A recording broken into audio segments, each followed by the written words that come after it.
Assalamu alaikum, class 9th. Students, we are doing unit number 4, Hazrat Asma Raziyallahu anha. Today we are going to learn the comprehension of this unit. First part of comprehension is, A part is, read paragraph 3 of the unit and identify. Paragraph number 3 पढ़ना है और उसमें से identify क्या करना है, topic sentence and supporting details. Hopefully you can do it well. Topic sentence is the first sentence of every paragraph. ठीक है, पहला पैराग्राफ का, हर पैराग्राफ का जो फर्स्ट सेंटेंस होता है उसका टॉपिक सेंटेंस कहलाता है और बाकी जो डिटेल होती है उसको हम सपोर्टिंग डिटेल्स कहते हैं. तो आप लोगों ने पैराग्राफ 3 को देखना है और उसके बाद उसका टॉपिक सेंटेंस लिखना है आपके इसके ब्लैंक में और बाकी डिटेल्स हैं वो आप नेक्स्ट ब्लैंक में सपोर्टिंग डिटेल वाले ब्लैंक में लिखेंगे. ठीक है, हम देख लेते हैं पैराग्राफ नंबर 3 में क्या है. Yes, student, here is the unit paragraph 3 of the unit number 4, Hazrat Asma Raziyallahu anha. During the perilous journey, it was very difficult for anyone to supply food to Hazrat Muhammad sallallahu alaihi wasallam. ये हो गया इसका topic sentence. बाकी detail आपको पता है इसमें क्या था. बहुत मुश्किलात थी तो क्या था, उनको बड़ी मुश्किलों से रात के अंधेरे में पहाड़ों में से गुजर के, छोटे छोटे रास्तों में से गुजर के खुराक लेके जानी पड़ती थी और इसलिए उन्होंने बहुत ज़्यादा करेज का मुजाहरा किया. और and she was a very courageous woman who served this service for the Rasul sallallahu alaihi wasallam and his father Hazrat Abu Bakr Siddiq रज़ियल्लाहु अन्हु. ठीक हो गया. पहला सेंटेंस फुल स्टॉप तक, फर्स्ट फुल स्टॉप तक इसका हो जाएगा टॉपिक सेंटेंस और बाकी जो डिटेल है द सिचुएशन से लेके constant fear of being detected तक ये आपका हो जाएगा सपोर्टिंग डिटेल्स. ठीक है, आप लोगों ने ऐसे ही अपने नोटबुक्स में काम करना है, ये वाला इंग्लिश ए की नोटबुक्स में. Yes, students, next is B part. Read paragraph 4 of the unit and identify topic sentence, supporting detail and concluding sentence of the paragraph. इसमें एक चीज़ एडिशन उन्होंने कर दी, कंक्लूडिंग सेंटेंस भी इसमें डाल दिए. तो फर्स्ट जो सेंटेंस होगा वो हो जाएगा आपका टॉपिक सेंटेंस, बाकी सपोर्टिंग डिटेल हो जाएंगी और एंड वाला जो हो जाएगा वो उसका एंड में हम कंक्लूजन लिखते हैं ना, तो कंक्लूडिंग सेंटेंस जो लास्ट सेंटेंस होगा. First sentence is the topic sentence, other sentences are supporting details and the last one is the concluding sentence of the paragraph. ठीक हो गया. ये आप लोग नोटबुक पे काम करेंगे अपना. ठीक है, इसके बाद नेक्स्ट देखिए answer part C of the comprehension. Answer the following questions. Question number 1 is what happened when Abu Jahl asked Abu about हजरत अबू बकर सिद्दीक रज़ियल्लाहु अन्हु फ्रॉम हजरत अस्मा रज़ियल्लाहु अन्हा. मैं पहले भी आपको बता चुकी हूँ, बॉयज़ मतलब मेल्स के लिए अनहु यूज़ होता है और फीमेल्स के लिए अनहा यूज़ होता है. यहाँ पे आप लोग उर्दू में देख सकते हैं अच्छी तरह से लिखा हुआ है. अनहु मैंने मर्द मुराद है मैस्कुलाइन एंड फेमिनाइन से मुराद है अनहा. ठीक है, तो क्वेश्चन क्या है, what happened when Abu Jahl asked about हज़रत अबू बकर सिद्दीक रज़ियल्लाहु अन्हु फ्रॉम हज़रत अस्मा रज़ियल्लाहु अन्हा. क्या हुआ जब अबू जहल ने पूछा हज़रत अबू बकर सिद्दीक के बारे में, अबाउट अबू बकर सिद्दीक के बारे में, फ्रॉम किससे पूछा, हज़रत अस्मा रज़ियल्लाहु अन्हा ने. आपको पता है उस वक्त क्या हुआ था, you remember or not. If you not remember then you have to read the text again. ठीक है, ऐसे मैं आपको इसका आंसर बोलती हूँ और आप लोग लिखते जाना. समझो मैं आपको डिक्टेशन करवा रही हूँ. ठीक है, start writing. When Abu Jahl asked हज़रत अस्मा Raziyallahu anha about her father's whereabouts, she counter questioned him. When Abu Jahl asked Hazrat Asma Raziyallahu anha about her father's whereabouts, she counter questioned him.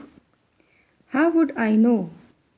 How would I know को आप inverted commas में लिखेंगे, आगे question mark डालेंगे. This infuriated Abu Jahl. He slapped Hazrat Asma's Raziyallahu anha face so hard that her earring fell off. She faced him bravely and did not reveal the secret. She faced him bravely and did not reveal the secret. अगर आपको spelling में problem हो तो आप text में से उसको check कर सकते हैं. ठीक है, जैसे आपको स्पेलिंग्स आनी चाहिए. मैं साथ साथ कहती हूँ स्पेलिंग याद करने के लिए और क्रिएटिव राइटिंग के लिए. ठीक है स्टूडेंट्स. ये हो गया हमारा फर्स्ट क्वेश्चन का आंसर। सेकंड क्वेश्चन है हमारा, वाई वाज हज़रत अबू कुहाफा रज़ियल्लाहु तआला अन्हु worried? At the time of Hijrat, he was not Muslim, he was not disbeliever, but after that he became Muslim. That's why we have to write Hazrat Abu Quhafa रज़ियल्लाहु तआला अन्हु। ठीक हो गया। हज़रत अबू कुहाफा किस बारे में परेशान थे? क्वेश्चन नंबर 2 का आंसर देखिए। Hazrat Abu Quhafa रज़ियल्लाहु तआला अन्हु was worried that Hazrat Abu Bakr रज़ियल्लाहु तआला अन्हु has taken all the wealth with him, leaving him and children empty-handed and helpless.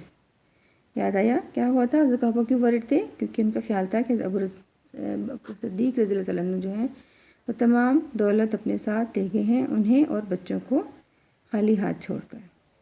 ठीक हो गया। क्वेश्चन नंबर 3 देखिए, हाउ डिड हज़रत अस्मा रज़ियल्लाहु तआला अन्हा कंसोल हर ग्रैंडफादर? किस तरह से हज़रत अस्मा रज़ियल्लाहु तआला ने अपने दादा जान को तसल्ली दिलाई, उनका दिल बहलाया? कैसे बहलाया? शी इमीडिएटली गैदर्ड, उन्होंने जल्दी से इकट्ठे किए, सम पीपल्स, संग्रेज़े, कुछ संग्रेज़े या पत्थरों के टुकड़े, and put them at the place where her father used to keep his money and jewels, and covered them with a piece of cloth. She called her grandfather and told him that her father had left all that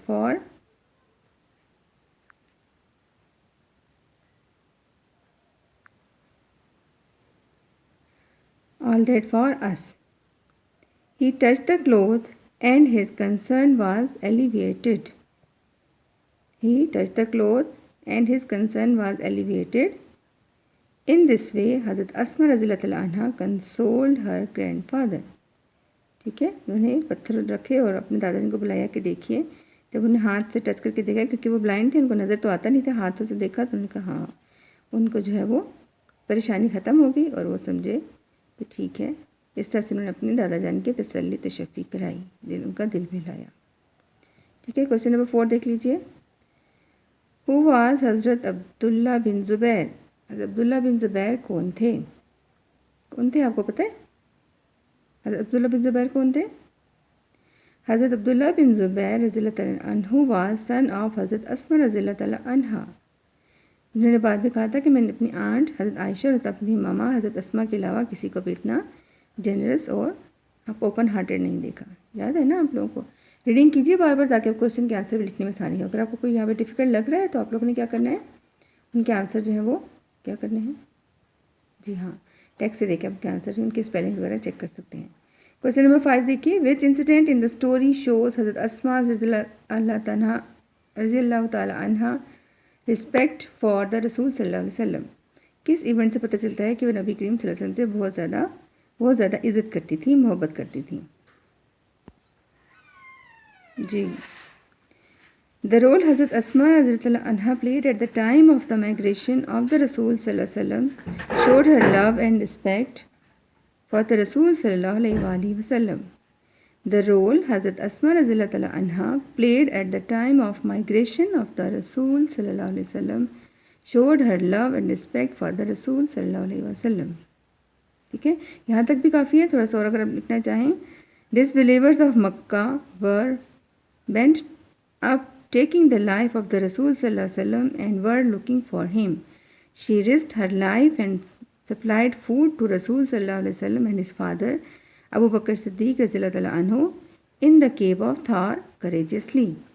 ठीक हो गया। यह है question number 5 का answer, कि उन्होंने क्या किया, कैसे शो किया कि उन्होंने रिस्पेक्ट और लव कैसे शो किया, कि उन्होंने जब वो जा रहे थे छोड़ के माइग्रेशन के वक्त उन्होंने उसकी हेल्प की, और बाद में हालांकि उनके पीछे इतने लोग पड़ गए थे फिर भी उन्होंने उनको खाना वगैरह पहुंचाने का काम करती रही। ठीक हो गया।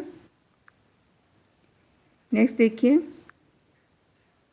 Question number 6, which incident in the story shows the generosity of हज़रत अस्मा रज़ियल्लाहु तआला अन्हा? कौन सा वाक़या इसमें हमें बता रहा है कि अस्मा ने किस तरह बहादुरी से क्या किया, नहीं, उनकी सखावत जो है, जनरसिटी कैसे पता चलती है उनकी।